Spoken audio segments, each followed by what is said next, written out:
ओम नमो भगवते वासुदेवाय नमः। राधे राधे, जय श्री हरि विष्णु। स्वागत करती हूँ मैं आप सभी का मेरे चैनल पर। आज मैं आपको देवशयनी एकादशी व्रत की कथा सुनाऊंगी। तो चलिए सुनते हैं। धर्मराज युधिष्ठिर ने कहा, हे केशव, आषाढ़ मास के शुक्ल पक्ष की एकादशी का क्या नाम है?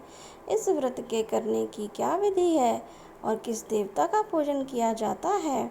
श्री कृष्ण कहने लगे, हे युधिष्ठिर, जिस कथा को ब्रह्मा जी ने नारद से कहा था वही मैं तुमसे कहता हूँ। एक समय नारद जी ब्रह्मा जी से यही प्रश्न किया। तब ब्रह्मा जी ने उत्तर दिया कि हे नारद, तुमने कलयुगी जीवों के उद्धार के लिए बहुत उत्तम प्रश्न किया है, क्योंकि देवशयनी एकादशी का व्रत सब व्रतों में से उत्तम है। इस व्रत से समस्त पाप नष्ट हो जाते हैं और जो मनुष्य इस व्रत को नहीं करते वे नरकामी होते हैं। इस व्रत के करने से भगवान विष्णु प्रसन्न होते हैं। इस एकादशी का नाम पद्मा है। अब मैं तुम्हें एक पौराणिक कथा सुनाता हूँ, तुम मन लगाकर सुनो। सूर्यवंश में मानधाता नामक एक चक्रवर्ती राजा हुआ करते थे, जो सत्यवादी और महान प्रतापी थे। वे अपनी प्रजा का पुत्र की भांति पालन किया करते थे। उनकी प्रजा धन्य धान्य से भरपूर सुखी थी। उनके राज्य में कभी अकाल नहीं पड़ता था। एक समय उस राजा ने राज्य में 3 वर्ष तक वर्षा नहीं हुई और अकाल पड़ गया। प्रजा अन्न की कमी के कारण अत्यंत दुखी हो गई। अन्न के न होने से राज्य में यज्ञ आदि भी बंद हो गए। एक दिन प्रजा राजा के पास जाकर कहने लगी कि हे राजा, सारी प्रजा त्राही त्राही पुकार रही है, क्योंकि समस्त विश्व की सृष्टि का कारण वर्षा है। वर्षा के अभाव से अकाल पड़ गया है और अकाल से प्रजा मर रही है। इसलिए हे राजन, कोई ऐसा उपाय बताओ जिससे प्रजा का कष्ट दूर हो। राजा मानधाता कहने लगे कि आप लोग ठीक कर रहे हो। वर्षा से ही अन्न उत्पन्न होता है और आप लोग वर्षा ना होने से अत्यंत दुखी हो गए हो। मैं आप लोगों के दुखों को समझता हूँ। ऐसा कहकर राजा कुछ सेना को साथ लेकर वन की तरफ चल दिए।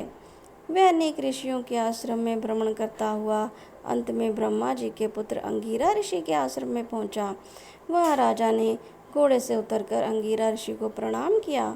मुनि ने राजा को आशीर्वाद देकर कुशल क्षेम के पश्चात उनसे आश्रम में आने का कारण पूछा। राजा ने हाथ जोड़कर विनीत भाव से कहा, हे भगवान, सब प्रकार से धर्म पालन करने पर भी मेरे राज्य में अकाल पड़ गया है। इससे प्रजा अत्यंत दुखी है। राजा के पापों के प्रभाव से ही प्रजा को कष्ट होता है। ऐसा शास्त्रों में कहा गया है। जब धर्मानुसार राज्य करता हूँ तो मेरे राज्य में अकाल कैसे पड़ गया, इसके कारण का पता मुझको अभी तक नहीं चला। अब मैं आपके पास इसी संदेह से निवृत्त कराने के लिए आया हूँ। कृपा करके मेरे संदेह को दूर कीजिए, साथ ही प्रजा के कष्ट को दूर करने का कोई उपाय बताइए। इतनी बात सुनकर ऋषि कहने लगे कि हे राजन, यह सतयुग है, सब युगों में उत्तम है। इसमें धर्म के चारों का चरण सम्मिलित हैं, अर्थात इस युग में धर्म की सबसे अधिक उन्नति है। लोग ब्रह्मा की उपासना करते हैं और केवल ब्राह्मणों की ही वेद पढ़ने का अधिकार है। ब्राह्मणों को ही वेद पढ़ने का अधिकार है। ब्राह्मण ही तपस्या करने का अधिकार रख सकते हैं, परंतु आपके राज्य में एक शूद्र तपस्या कर रहा है। इसी दोष के कारण आपके राज्य में वर्षा नहीं हो रही है।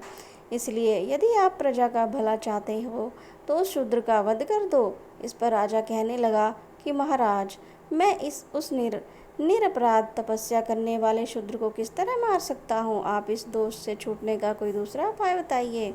तब ऋषि ने कहा, हे राजन, यदि तुम अन्य उपाय जानना चाहते हो तो सुनो।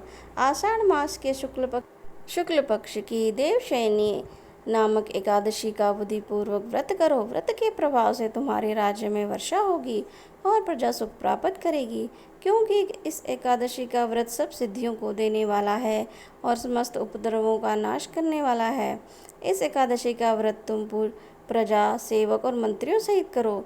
मुनि के इस वचन को सुनकर राजा अपने नगर को वापस आया और उसने विधि पूर्वक देवशयनी एकादशी का व्रत किया।